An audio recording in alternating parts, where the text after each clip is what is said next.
Welcome to the Moorcroft factory here in the heart of the Staffordshire potteries. For over 100 years, Moorcroft have been making the most stunning handmade art pottery, collected by enthusiasts all over the world.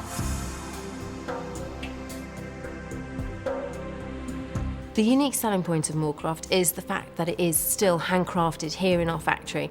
The fact that you can touch the piece, it has a raised outline, is also a very unique selling point of Moorcroft. It's very tactile. People very much want to pick it up and turn it over and caress a piece. The first pieces of Moorcroft were made by William Moorcroft, Moorcroft's founding father. Moorcroft pottery is special because not only has it been created in exactly the same way as it has ever since 1897, but it has a great history. We're very proud of our Heritage Visitor Centre and our Grade 2 listed bottle oven that soars into the Burslem skyline. But most importantly, we're proud of the designs that we create. We're proud of the craftspeople that we have here in Stoke-on-Trent, and we're proud of the quality of pieces of Moorcroft. So what is the process introduced by William Moorcroft at the beginning of the 20th century that transforms a lump of Cornish clay into a stunning and sought-after work of art? Well, every piece of Moorcroft starts life behind these doors.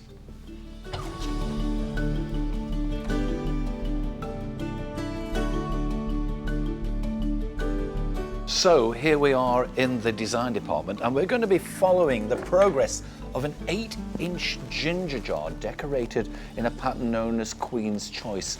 And the designer of that pattern just happens to be Emma Bossons.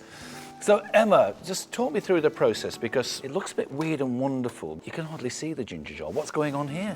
No, it's quite confusing to see if you haven't seen the processes from the beginning. So what you have here is my original sketch, and then I have to actually draw it onto a 3D vase just so I know where everything is fitting.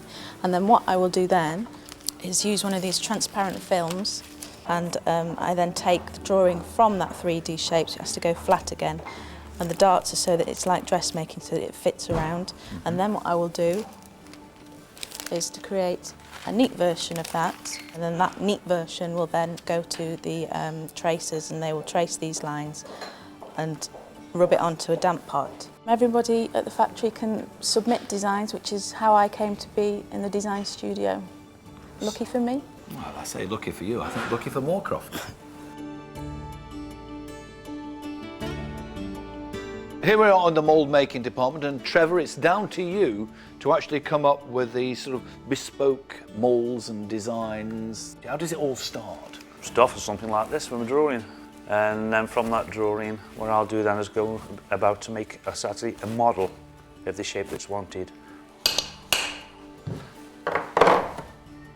Ah!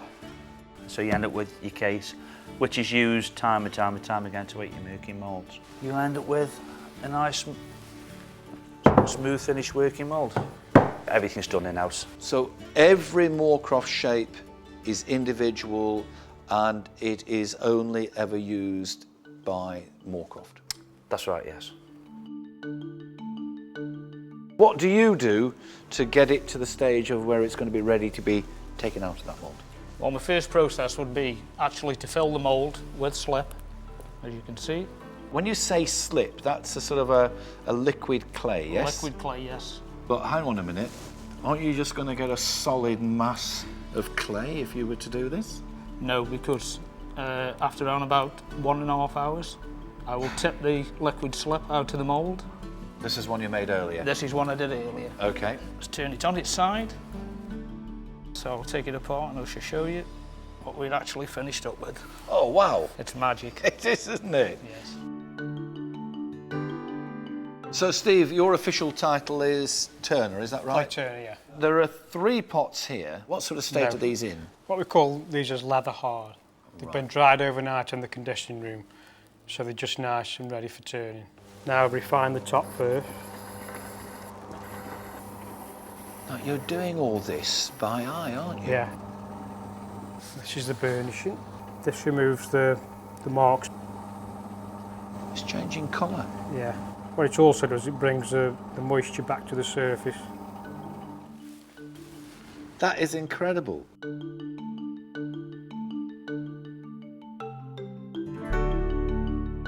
So this is the sponging and the backstamping department, and Paula, this is your domain here at Moorcroft. Start off with the bottom, Sponge the bottom, get it ready for put the first of the factory marks on. Make it nice and smooth so there's no imperfections on the body. And then I finish off with a natural sea sponge. This leaves it really smooth and ready for the decorators. So we're now back to Emma's design, and it's down to yourself, Sandra, isn't it, to sort of put this tracing together. What's the sort of ink you're using here? It's a special ink that they made on the factory. It's a secret recipe. A secret recipe? Yeah. I like anything like that. Yes.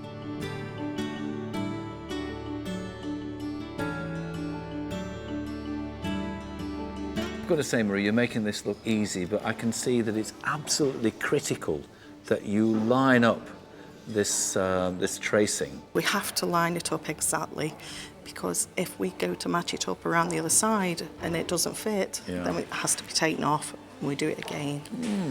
It's there just to give you a guide, isn't it? It is, yes. The tube lining is the thing really that makes Moorcroft so distinctive. It is very tactile. Yeah. And you've got a reputation for being one hell of a tube liner. I have. You have. You have.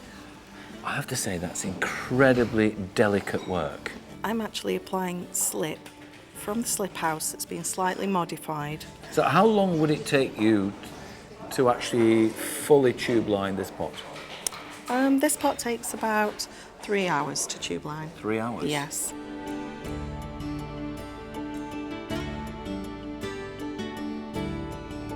Now we're in for a bit of colour. And Hayley, as a painter here, it's painting, but not as most people would understand it.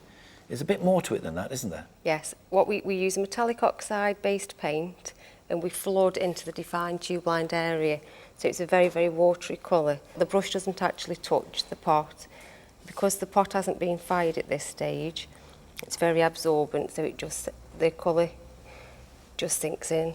But it's critical. Clay. It's critical you get the right amount, because if you put too much in, it's going to... It floods over. So what's going to happen to that pot now? We fill in all the stamps with a flood of colour so as they show up, put our initials on, and then it goes for the first firing, which is the biscuit firing. Now, I have to admit, I feel like Howard Carter and just about to open up the tomb of Tutankhamun. So let's have a see what lurks within, Landon, shall we? Yes, we may. What do I see? Yes, I also see wonderful things. Aha, there's our ginger jar, Queen's Choice. That's incredible, isn't it? Look at the colours. That's not quite what I was expecting to see. Why is it the colours look so muted and pastel? Because it hasn't had its secondary firing, which is the glazing firing.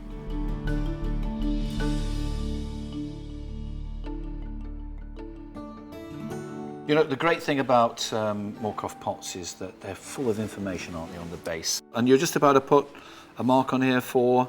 Rachel Bishop. Rachel Bishop. A bishop's mitre. Because Rachel is the senior designer of the design team, isn't she? She is, yeah. So we're following this one through, you know. And let's have a see. So what have we got on there? You've got the tube liner's details, you've got the painter's details, as well as the year symbol. So you're going to put Emma's on now, are you? Yeah. All right. You see, collectors like that information.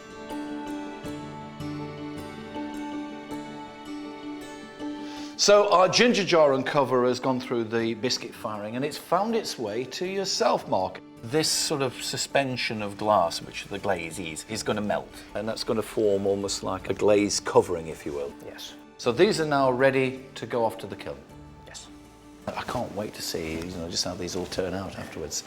So the moment of truth here, Landon, yeah? Yes, it is a moment of truth. Oh, yes! Wow! I'll tell you what, can I just say, this is a sensory experience. I say sensory because visually it's a feast for the eye, but the heat.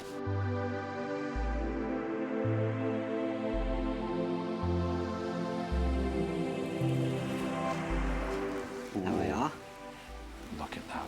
Do you know, once that glaze goes on, it goes into another realm, doesn't it? I mean, it's not so much pottery, it's almost like... Stained glass. You took the words out of my mouth. Stained glass, the colours. But look at those fruits. You just want to pull them out and, you know, and eat them. That is just what a treasure. That really is. The immediate plans for our future are to make sure that we continue excelling both in our design quality but also in the craftsmanship here at Moorcroft. We're also very much looking to continue growing the international Moorcroft Collectors Club that we have and recruiting new members from around the world. The Heritage Visitor Centre and the factory and the museum will still be here for visitors to enjoy from around the world in 100 years.